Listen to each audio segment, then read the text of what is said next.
bank too. So, but I'm this kind of person that I love culture. I love touch of village vibes.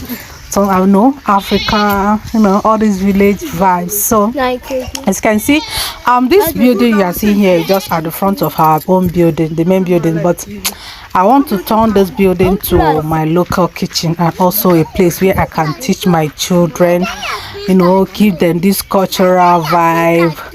I'm a teacher. When I talk of teacher, I'm also an IGBO teacher. So I teach culture, I teach tradition, and it is actually my inbuilt. I noticed that it's inbuilt in me. So I love culture, I love tradition, I love local things, I love village vibes.